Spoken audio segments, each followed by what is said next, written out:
Liberalism is a cancer. It's a forest fire. It destroys every single thing it touches. The Democrats want to destroy the country immediately. Assessing any possible threat is one thing, but pressing into a full investigation without facts of a crime or national security threat violates standard procedure. The average guy doesn't have an army of lobbyists and lawyers working on his behalf every day in the White House. Talk is cheap if it doesn't motivate action. While capitalist countries have more inequality, they also have more wealth overall. The left loves the courts.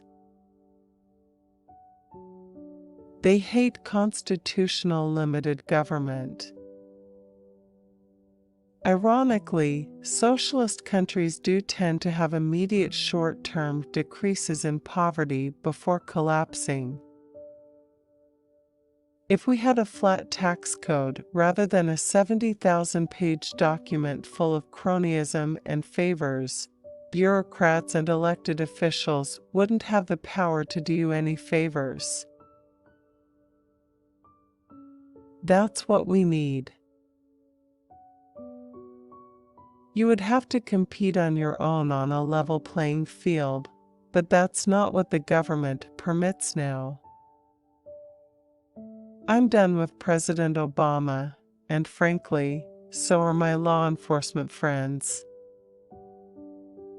We are now living through peak stupid with the left, and this toxic masculinity, white patriarch nonsense, where they've now devolved to judging people exclusively by their gender and their skin color, is a marker of the total intellectual collapse of the radical left. I've had problems with the Republican establishment in the past. You want to spend more of the money you earn?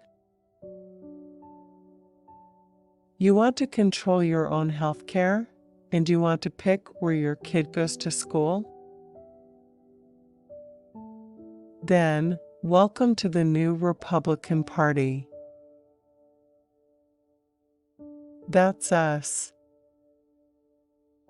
Bill Clinton was a brilliant politician.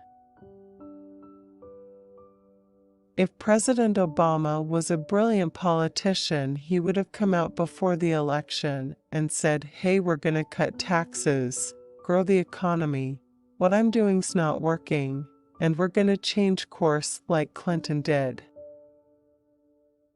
Democratic socialists, why don't you open your eyes, Clockwork Orange style, and look at the truth?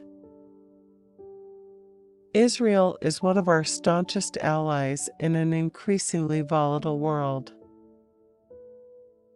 I didn't want to be a man of words, but of action. History picks interesting messengers. My life is all about owning the libs now. White House staff spends enormous amounts of time planning a president's every move so that his public persona reflects the mood of the public. Secret Service agents wear suits to blend in with presidential visits, not stand out. Accessibility and openness are good politics, but bad security. One wrong move that appears to reveal a president ensconced in a White House bubble can lose an election, such as when President George H.W. Bush was criticized for expressing interest in the capabilities of a grocery store scanner in the early 1990s. There are no figures in the Trump campaign who colluded with Russia, but there were at least 5 in the Obama administration who helped push the bogus narratives of collusion and obstruction, and they have plenty of questions to answer. Because we've always done it that way. During my 12-year tenure as a special agent with the U.S. Secret Service, I heard those words all too often. The agency, in my experience, has an entrenched management culture resistant to change. As a proud former Secret Service agent, it's tough to stand by and watch the agency struggle. I joined the Secret Service in June 1999 as a special agent and vividly remember an agency brimming with pride. The mission of the Secret Service, to keep the President of the United States safe and secure, is, by its very nature, pivotal to the proper functioning of the country, and any failure to accomplish this mission has the potential to cause an immediate international crisis. I don't live like liberals in a 5,000 square foot mansion. When you're a federal agent, you don't get to arrest people for like $5 petty crimes or anything like that. They'll throw you right out of there. The media is done. They don't do journalism anymore. It's activism, nothing more, right? In the United States, authorities are supposed to investigate crimes and find the people who have committed them. The Democrats have no evidence that President Trump colluded with Russia to win the 2016 president election. It's ironic that socialism and similar left-wing ideas appeal to people who fashion themselves as anti-establishment, when you can't have socialism without political repression. While no famine has ever taken place in a democracy, they're the rule rather than the exception in socialist countries.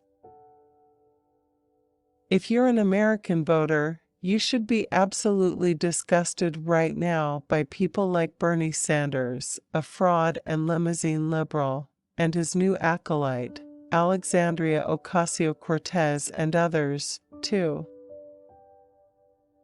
Nicolas Maduro is a fraud. He is a fake.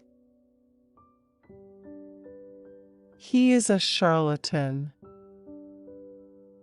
New York Democrat Representative Alexandria Ocasio-Cortez relies on a lot of economic ignorance to get you to believe what's not true could be true.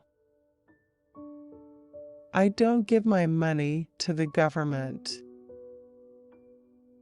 That's why we don't give the government extra money as conservatives, because government generally stinks at spending money. That's why. I hear from people all the time, and it infuriates me that President Obama's a brilliant politician. No, he absolutely is not. No good libertarian I know wants us to completely isolate ourselves from the rest of the world. It's not even possible. I mean, there are economic ties, there are trade routes that need to be secured. You know, international trade can't happen if you don't have open oceans. Ed Rogers is a career insider who has personally enriched himself off of what he decries. I definitely have a real frustration with the media, especially having dealt with them as an agent. The president can't go around in a steel box, as much as the Secret Service would like him to. Protection is an art form, keeping the president available to the public while protecting. Most of the hard protection is done by the police, the perimeter work. What's straight news? I guess a lot of people out there in the general public would probably say the New York Times and Reuters. I just disagree. That is straight news. Being a consumer of conservative news sites as well as a producer of one, I felt like Drudge's site abandoned that. The Solyndra scandal occurred because of people with money who have influence and power. Being a Secret Service agent, I have an obligation not to disclose personal conversations and security details. But that doesn't prevent me from speaking generally about foundational principles and the system of patronage and punishment I saw in the Obama administration. The Republican Party has a reputation for being the party of big business, but you wouldn't think that if you saw the Obamacare debate.